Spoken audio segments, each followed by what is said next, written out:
You're listening to Big World Network.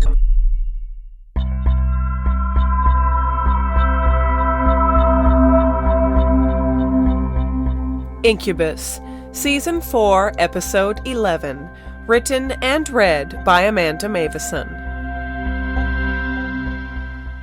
The light hurt Nathan's eyes when he woke up, having been in darkness for so long, but the fact that he was opening his eyes at all made it bearable. Nathan took stock of his surroundings very slowly. He was in a hospital.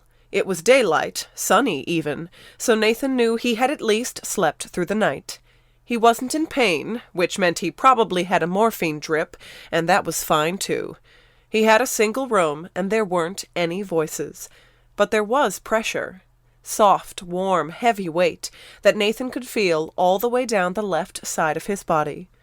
Hospital beds were small, but Nathan had company anyway. He smiled, moving the fingers of his left hand and finding a t-shirt-covered back. Sasha was curled into the crook of his arm. Nathan did his best to pull Sasha in closer, with a weak attempt at a one-armed hug. "I never should have let you leave." That two red hair came into view as Sasha lifted his head, and Nathan saw beautiful, healed, sparkling blue eyes. Sasha's face looked perfect too, free of any cuts and completely smooth. Nathan swallowed deeply, feeling strange, unwelcome tears rising to the surface. Hey, Sasha smiled back. "How are you feeling?" "Like I got shot in the chest with a shotgun." Sasha snorted. "Funny story about that." An answering laugh built in Nathan's throat, but he knew it would hurt too much to release, regardless of the wonders of morphine. "What about you?" "Good as new," Sasha said.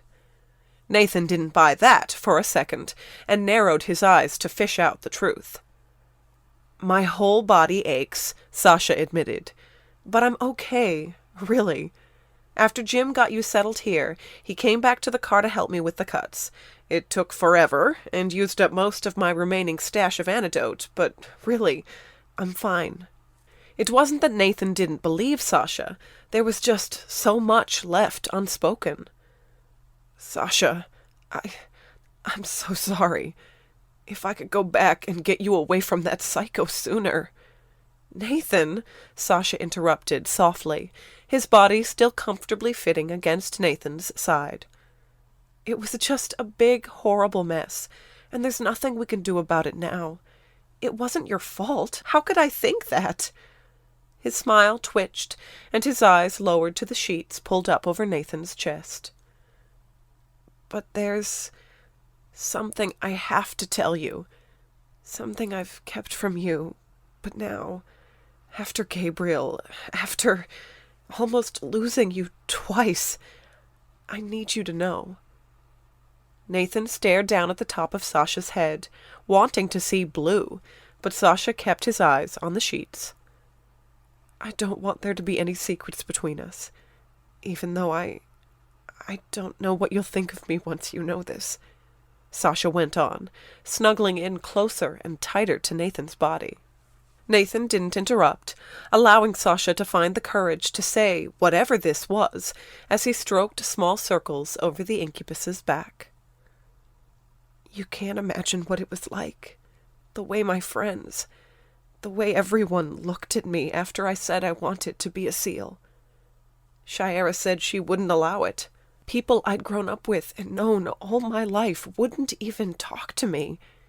I couldn't stand it. I had to get away. I ran away.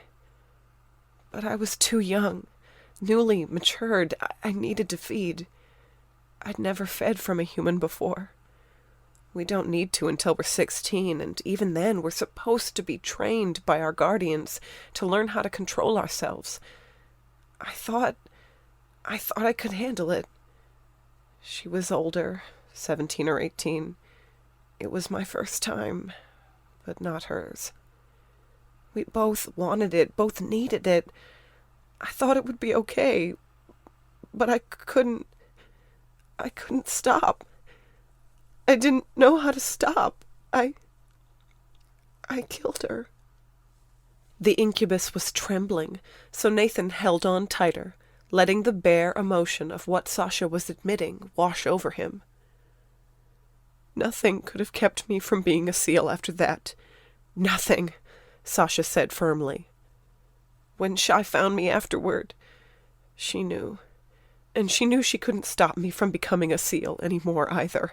Didn't even try. I had to be a SEAL. I had to protect people from being hurt by creatures like me."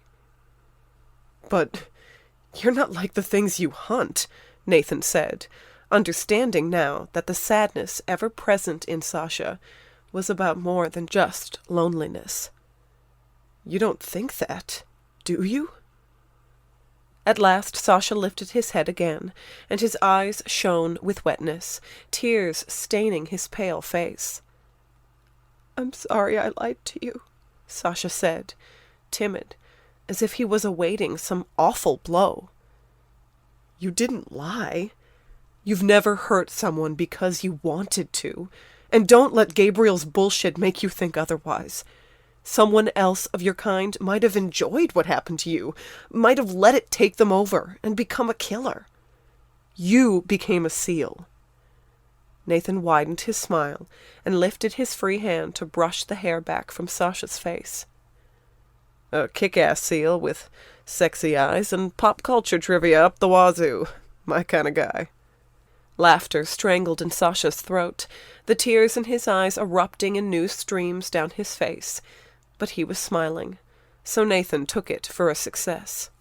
Then Sasha's hands were on either side of Nathan's face, and the incubus was desperately kissing him.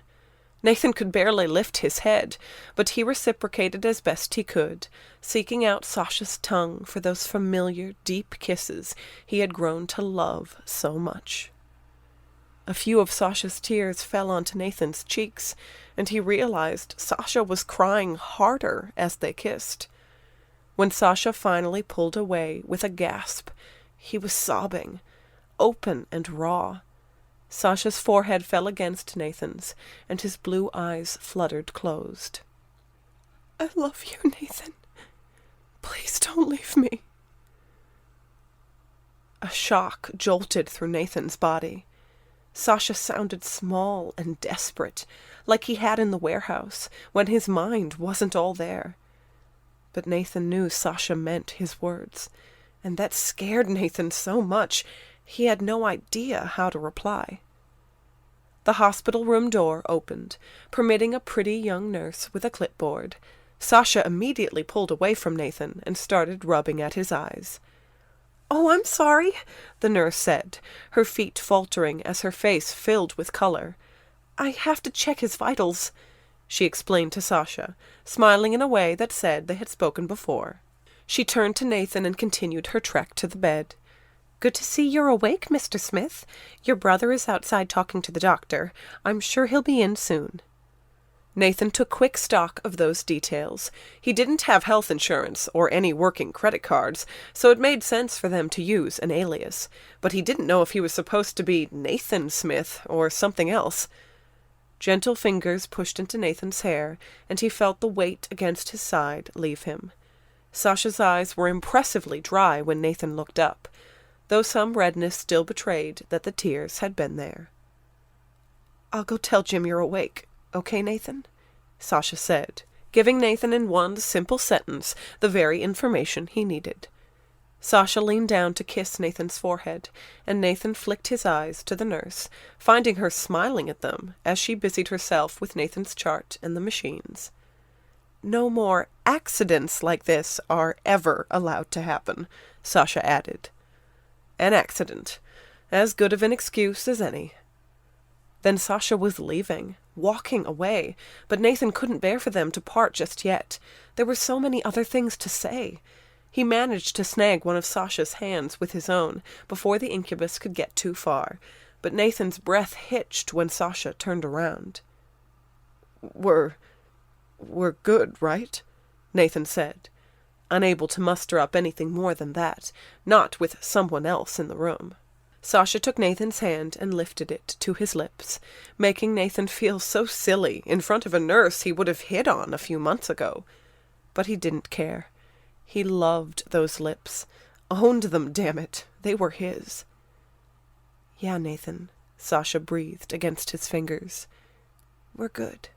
The nurse had a secretive smirk on her face after Sasha left, while she was checking Nathan's IV, asking how he was feeling, telling him that the doctor would go over more of the details, like what medications he would have to take, all that.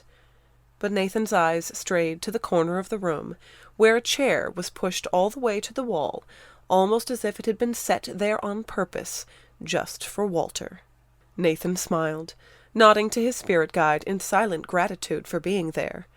Walter nodded back, but something shifted in his face to mar any smile he might have offered, something like anticipation and grief, like he had something to tell Nathan, but wasn't yet sure how. "You know," the nurse said, Keaton, Nathan saw on her name tag when he turned back. "Your boyfriend is a real sweetheart. Didn't leave your side once, right there with your brother. He must really love you."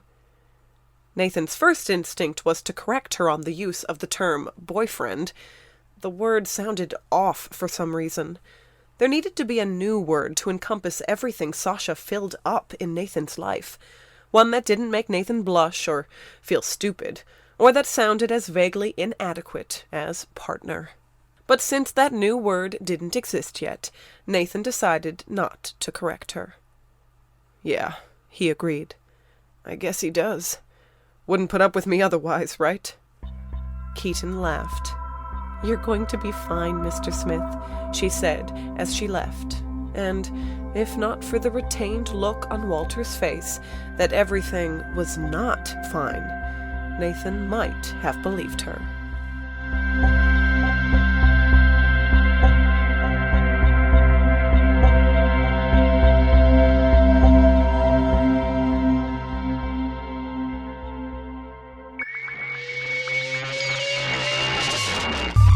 You're listening to Big World Network.